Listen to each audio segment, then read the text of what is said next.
Salutations chers compères. Et aujourd'hui on se retrouve pour une toute nouvelle vidéo et aujourd'hui je vais vous parler des sports insolites. Et vous allez voir que les sports suivants sont souvent cons, parfois marrants, que j'aimerais bien pourquoi pas tester un jour, et parfois tirés de films. Et ouais, vraiment tirés de films.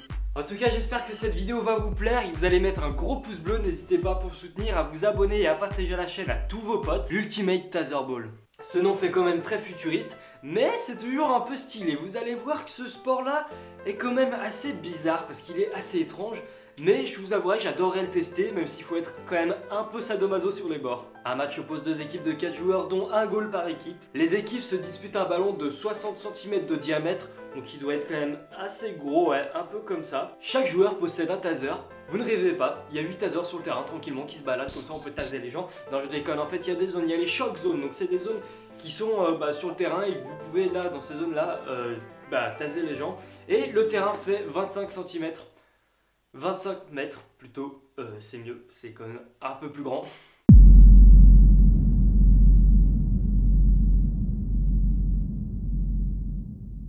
Bon voilà, ce sport là me fait un peu désespérer, me fait perdre la foi envers l'humanité. Parce qu'on a déjà quand même assez de sports, il faut arrêter d'inventer des sports débiles.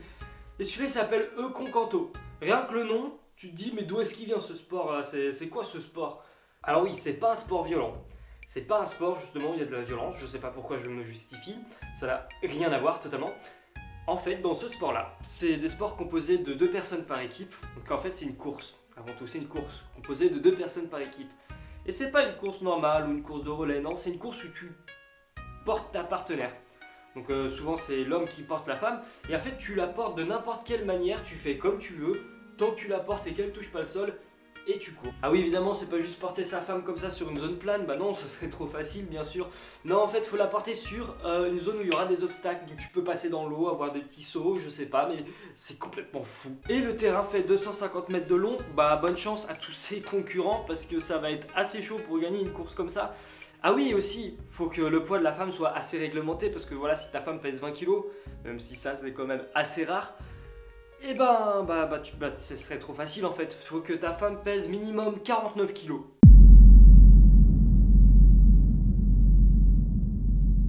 Ok, donc celui-là est un peu con. C'est un sport normal que tu as peut-être déjà vu ou déjà pratiqué, mais sauf qu'ils l'ont changé. Ils ont fait un sport complètement débile. Alors bien sûr, je ne critique pas, si tu aimes ce sport, il n'y a pas de souci. Donc le sport qui est normal, que tout le monde peut aimer, tu vois que celui-là, je ne le critique pas, c'est le hockey. Mais ils ont fait un hockey sous l'eau, vraiment. En fait, c'est complètement les mêmes règles. Sauf que c'est sous l'eau, c'est-à-dire que tu vas être en apnée et dans une piscine ou dans la mer. Ah oui, à noter aussi que l'équipe de France a été quand même 2 fois championne du monde.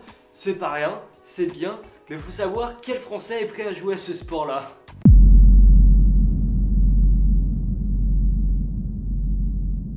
Alors, ce sport-là, il est pas débile, il est juste très étrange.